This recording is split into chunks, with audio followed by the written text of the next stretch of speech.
सख्या रे भाग 71. आदित्य त्या विनयार्डमध्ये सर्वात आधी पोहोचला. त्याची गाडी त्याने बाहेर पार्क केली होती. तो भिजण्याची काळजी न करता बाहेर आला आणि पटकन आत धावला. त्याच्या मित्राने त्याला अक्षराचं ठिकाण आधीच सांगितलं होतं म्हणून तो द्राक्षाच्या झाडांनी वेढलेल्या घराकडे धावला, जिथे तो अनेकदा त्याच्या मित्राला भेटायला यायचा.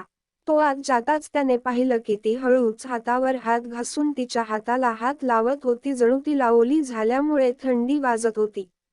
ती आकाशाकडे बघत असतानाच आदित्यने तिला हाक मारली आणि म्हणाला, अक्षरा अक्षरा इकडे बघ, मी या बाजूला. त्या आवाजाचा पाठलाग करत असताना अक्षरानेही आदित्यला पाहिलं, पण तिच्या चेहऱ्यावरच्या हावभावात काहीच बदल नव्हता. ती अजूनही फिकी आणि उदास दिसत होती. अचानक तिच्या मनात काय आलं माहीत नाही, पण तिने तिथेच उभ्या असलेल्या आदित्यला विचारलं, मी इथे आहे हे तुला कसं कळलं? ही माझ्या मित्राची जागा आहे. मी त्याला तुझा फोटो पाठवला होता आणि ही मुलगी दिसली तर मला संपर्क कर असं सांगितलं होतं. पण तू अशी पळून का गेलीस? अबीर तुझ्या काळजीने तुला इकडे तिकडे शोधतो. हे बोलता बोलता आदित्य तिच्या अगदी जवळ आला होता. अबीरचं नाव ऐकताच अक्षराचे भाव अधिकच बेचैन झाले आणि तिने त्याला असंच विचारलं, त्यांना माहिती तर नाही ना की मी तुला इथे भेटले? इथे यायच्या अगोदर तू त्यांना कळवलं होतं का?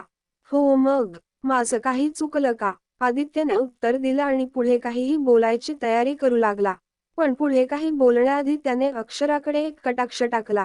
ती त्याच्या उत्तराने खुश झाली नाही, उलट तिच्या मनाला भुरळ पडली आणि क्षणभर ती खोल विचारात बुडून गेली. तेव्हा हे आदित्यच्या लक्षात आलं. त्याने हळूच अक्षराच्या खांद्यावर एकदा हात मारला आणि तिला तिच्या विचारांतून बाहेर काढलं आणि म्हणाला, एवढ्या पावसात तू अबीरपासून पळून जाते. काय झालं आहे मला सांग. त्याचं तुझ्याबरोबरचं वागणं ठीक नाहीये का? लहानपणी तू मला तुझं संरक्षण करण्यास सांगितलं होतं, म्हणून अबीर इथे पोहोचण्यापूर्वी मला जाणून घ्यायचं आहे की मला तुला त्याच्यापासून प्रोटेक्ट करायचं आहे का? मला भावासारखं समजून सर्व काही सांग. आदित्यने तिच्या आयुष्यात काय चाललंय हे विचारलं तेव्हा अक्षराचा उत्साह थोडा सुटला, जे तिला पहिल्यांदाच कोणीतरी विचारलं होतं. या क्षणी तिला स्वतःवर आणि अश्रूंवर नियंत्रण ठेवता येत नव्हतं. त्या पावसापेक्षा तिच्या डोळ्यातून झपाट्याने अश्रू कोसळू लागले. दुसऱ्याच क्षणी तिने ते अश्रू लपवण्यासाठी हाताच्या तळव्याने चेहरा झाकला आणि रडत म्हणू लागली, अबीर त्यांना का सांगितलं की मी इथे आहे? मला त्यांच्या आयुष्याच्या बेड्या व्हायचं नाही आहे. माझ्यामुळे त्यांना मोकळेपणाने जगता येत नाहीये. मी स्वतःशी आणि माझ्या नशिबाशी लढता लढता थकले आहे. म्हणून मला या पाऊसच्या जगात कुठेतरी हरवून जावंस वाटतंय, जेणेकरून मी जेव्हा केव्हा अबीरला दुरून बघेल तेव्हा ते आनंदात दिसायला हवे. अक्षराला असं रडताना पाहून आदित्यने तिला आधार देण्यासाठी हात पुढे केले आणि तिचा हात धरून म्हणाला, असं काय झालं आहे ज्यामुळे तो तुझ्यासोबत खुश नाहीये? तू सुंदर आहेस, हुशार आहेस आणि सर्वात महत्त्वाचं म्हणजे की तू तुझ्या नात्याबद्दल प्रामाणिक आहेस. मग तो तुझ्यासोबत खुश का नाहीये? त्याच्या आयुष्यात कोणी दुसरी मुलगी आहे का? तो मुलगा असा का बोलत होता? तुम्हा दोघांचं लग्न एक कॉन्ट्रॅक्ट तर नाहीये ना? मला सर्व काही समजावून सांग. अक्षरा त्याच्या सर्व प्रश्नांची उत्तरे देण्याआधी तिने आदित्यच्या कुतूहलपूर्ण नजरेकडे एक कटाक्ष टाकला. पण तो बराच वेळ चालत असल्याने आणि कदाचित भिजल्यामुळे तिला तिची तब्येत थोडी बिघडली आहे असं वाटू लागलं. तिला अस्वस्थ वाटू लागलं म्हणून तिने खाली झुकण्यासाठी भिंतीचा आधार घेतला आणि विचित्र हसून म्हणाली, प्रामाणिक? या जगात कोणीही मला लॉयल मानत नाही. सर्वांसाठी त्या रात्रीसाठी मी जबाबदार आहे. पण फक्त मलाच माहिती आहे की त्या रात्री मी काहीच केलं नाही. एवढं बोलून अक्षराने बोलणं बंद केलं आणि हसणं थांबवलं. ती गप्प झाली, पण त्या मुलाचा प्रत्येक शब्द आणि अबीरचे आरोप तिच्या कानात गुंजू लागले. सुरुवातीपासून त्या आजतागायत ती किती अपमानित होत आली होती. तिने अबीरला अनेकदा सांगितलं होतं की तिला त्या रात्रीचं काहीच आठवत नाही. तरीही अबीर तिचा तिरस्कार करत राहिला, जणू तिच्या आत कधीच हृदय नव्हतं ज्यामुळे अबीरचे शब्द तिच्या मनाला टोचू शकतात. अचानक त्या वेदनादायक आठवणी आणि शब्दांमुळे अक्षराचे डोळे पुन्हा भरून आले. यावेळी ती रडत होती, जणू ते अश्रू तिच्या आत इतके दिवस अडकले होते जे आता रडत रडत वाहून गेले. मला त्या रात्रीची एकही गोष्ट आठवत नाहीये. माझी आठवण कोणीतरी पुसून टाकली असं वाटतंय. त्या रात्री मी काहीच केलं नाही. अबीर माझ्यासोबत त्या खोलीत कसा पोहोचला मला माहिती नाही. तरीही सगळे मलाच दोष देताय. ते सर्व मला फक्त एक कॅरेक्टरलेस मुलगी समजता. का त्यांनी सर्व गोष्टींसाठी मला दोष दिला? त्यांना माझ्यावर का विश्वास नाहीये? ते माझ्यावर का विश्वास ठेवू शकत नाहीत? या क्षणी हे सर्व सांगताना अक्षरा नुसतीच रडत होती. आदित्य बघत होता पण त्याला समजत नव्हतं की तिला शांत कसं करावं. तरीही त्याला अक्षराचं संपूर्ण विधान समजलं नव्हतं.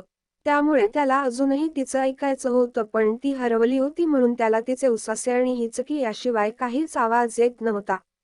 आत्तापर्यंत तिथे पोहोचलेल्या अबीरला अक्षराला बघून जरा आराम वाटला पण तिच्या दिशेने चालत चालत असताना अक्षरा त्या रात्रीबद्दल बोलू तिच्या व्यथा ऐकून आणि ज्या प्रकारे ती रडत होती त्यावरून तो तिला खोटं कसं ठरवू शकत होता.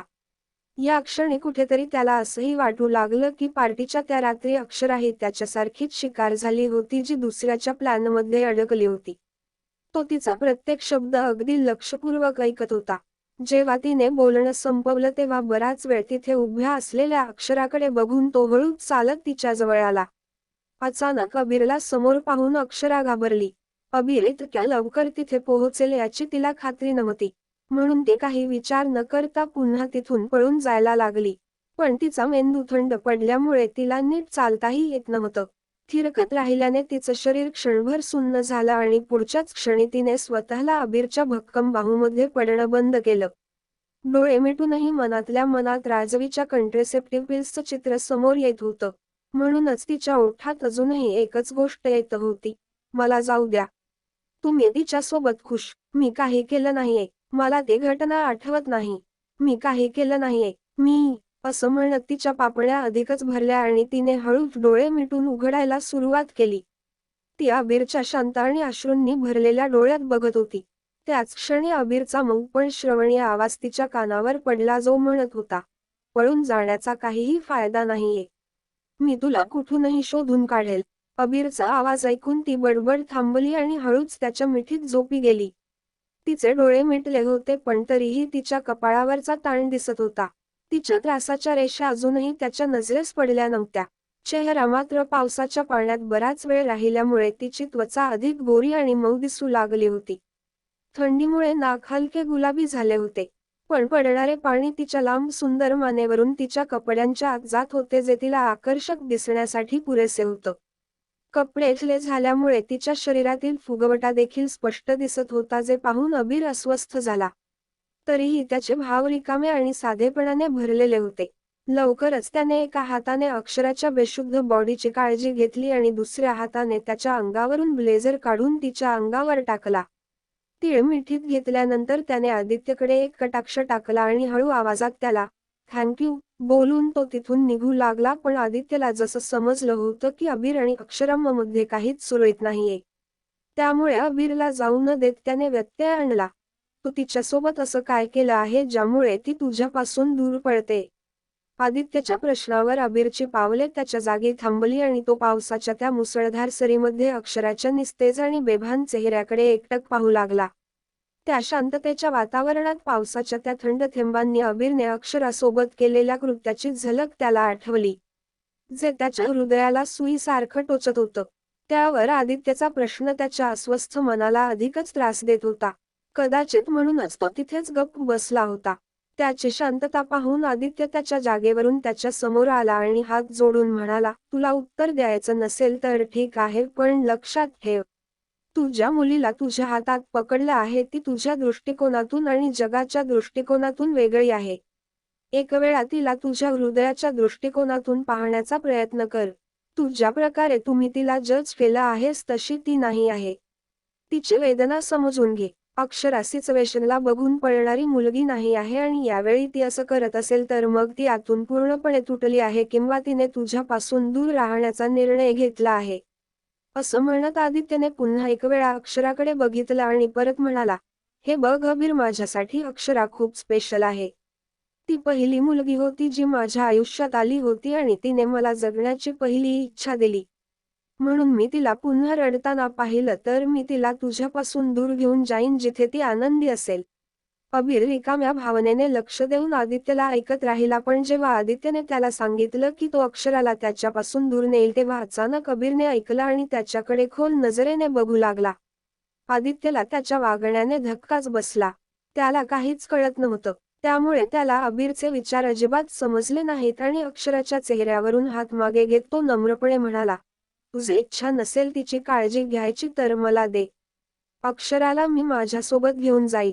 ती माझ्यासाठी ओझ नाहीये. आदित्यने अक्षराला हाताशी धरण्याचा इशारा केल्यावर अबीरची अक्षरावरची पकड थोडी घट्ट झाली होती, म्हणून अबीरने पटकन एक पाऊल मागे घेतलं आणि आपली चिडचिड विचित्र पद्धतीने लपवत म्हणाला, तिला शोधण्यात तू माझी हेल्प केली यासाठी मी आधीच तुझे आभार मानले आहेत, परंतु याचा अर्थ असा नाहीये की तू तिच्यावर हक्क दाखवू शकतो. मी तिला ओझ मानत नाही. जरी ती तुझ्या आयुष्याचा एक भाग असेल, परंतु माझ्यासाठी आणि मी माझ्या आयुष्याला स्वतः सांभाळू शकतो. तसं असेल तर जा. तुझ्या कुशीत बेशुद्ध पडलेली मुलगी आजारी पडावी असं मला वाटत नाही, पण मी तिला भेटायला येईन कारण माझा आता तुझ्यावर विश्वास नाहीये. आदित्य म्हणाला आणि अबीरला जायचा रस्ता सोडला. अबीर त्याच्या जवळून जाऊ लागला. पण पावसाचं पाणी अक्षराच्या चेहऱ्यावर पडत असल्याच लक्षात येताच आदित्य पळत त्याच्याजवळ आला आणि तिच्या चेहऱ्यावर त्याच्या हातांनी तिला पावसाच्या पाण्यापासून प्रोटेक्ट करू लागला. हे बघून त्या मुसळधार पावसाने अबीरच्या अंगात एक विचित्र प्रकारची ठिणगी पसरली, ज्यामुळे त्याची पावलं हळूहळू कमी होऊ लागली आणि काही क्षणात तो पूर्णपणे थांबला आणि थंड डोळ्यांनी आदित्यकडे पाहू लागला. पण त्याचा काहीच परिणाम होत नव्हता. हे पाहून अबीरचं मन अधिकच चिडलं आणि पुढच्याच सेकंदात त्याने सहजच अक्षराचं डोक उचललं आणि छातीत लपवलं. असे केल्याने पावसाचा एक थेंबही अक्षराच्या चेहऱ्यावर पडत नव्हता, उलट सगळं पाणी सरळ त्याच्या खांद्यावरून त्याच्या पाठीवर जात होतं. त्यामुळे आदित्यने थोडासा संकोच करून हात मागे घेतला आणि म्हणाला, यात काहीच शंका नाहीये की तुला माझ्यावर जेलस फील होतंय. डोंट वरी, मी आता तुझ्याबरोबर येणार नाही, पण उद्या नक्की येईन. त्याच्या गाडीपर्यंत पोहोचताना अबीरने अक्षराचा चेहरा लपवून ठेवला. आता पावसाचे थेंब पडणं थांबले होते, तरीही पावसानंतर वाहणारा थंड वारा त्याच्या अंगाला थंडावा देण्यास पुरेसा होता. म्हणून त्याने पटकन मागच्या सीटचा दरवाजा उघडण्याचा प्रयत्न केला. अक्षराला गाडीच्या आत झोपवलं, पण त्याच्या दोन्ही हातांना अक्षरानं धरून ठेवलं होतं. तिथे पोहोचल्यावरही तो दरवाजा उघडू शकत नव्हता. 5-6 प्रयत्न करूनही त्याची नजर त्या द्राक्षबागेच्या गेटमधून बाहेर पडलेल्या आदित्यवर पडली. त्याला मदत मागायला तो थोडा हेजिटेट झाला, पण त्याच्या अहंकारापुढे त्याने अक्षराच्या तापलेल्या शरीराला जास्त महत्त्व दिलं आणि त्याने आदित्यला खूप जोरात हाक मारली, ऐक. अबीरचा आवाज ऐकून आदित्यने त्याच्याकडे एक कटाक्ष टाकला, पण खूप दूर असल्यानं त्याला काहीतरी चुकल्यासारखं वाटलं. म्हणून तो परत त्याच्या वाटेला लागला. मग त्याला पुन्हा एकदा अबीरचा तोच आवाज ऐकू आला. त्यानंतर तो अनिच्छेने अबीरच्या गाडीकडे सरकला आणि चालता चालता विचारू लागला, आता काय झालं? मला दार उघडायला हेल्प कर. अबीरने उदासीनतेने सांगितलं. ज्याला आदित्यने दार उघडण्यास नकार दिला आणि म्हणाला, नाही, तू आधी मला या कामासाठी रिक्वेस्ट कर. आदित्यचा बालिशपणा पाहून अबीरला पश्चाताप झाला आणि त्याने पुन्हा दारापाशी नेऊन कुलूप उघडण्याचा प्रयत्न केला, पण यावेळीही तो यशस्वी होऊ शकला नाही. हे पाहून आदित्य पुढे सरसावला आणि तो म्हणाला, विश्वासच बसत नाहीये की अक्षरा तुझ्यासारख्या उद्धट माणसासोबत कशी काय राहते. फक्त एक प्लीजचं म्हणायचं होतं, तेही तुझ्याकडून म्हटलं नाही गेलं. तू खूप हट्टी आहेस आणि तुझ्या सवयींमध्ये सुधारणा आण. आपल्या नेहमीच्या सवयीप्रमाणे अबीरने आदित्यच्या प्रत्येक शब्दाकडे दुर्लक्ष केलं आणि अक्षराला मागच्या सीटवर झोपवल्यानंतर त्याने तिच्याकडून भिजलेला ब्लेझर काढून टाकला. त्यानंतर त्याने कृतीच्या व्हाईट कोटकडे पाहिलं, जे ती गाडीतून निघून जाताना विसरली असावी. म्हणून वेळ न घालवता त्याने तो कोट अक्षराच्या अंगावर टाकला, जेणेकरून तिला थंडी वाजणार नाही. त्या कोटच्या सहाय्याने अक्षराला थोडी ऊब दिल्यावर अबीरने मागचा दरवाजा बंद केला आणि आदित्यकडे लक्ष न देता ड्रायव्हिंग सीटच्या दिशेने निघाला.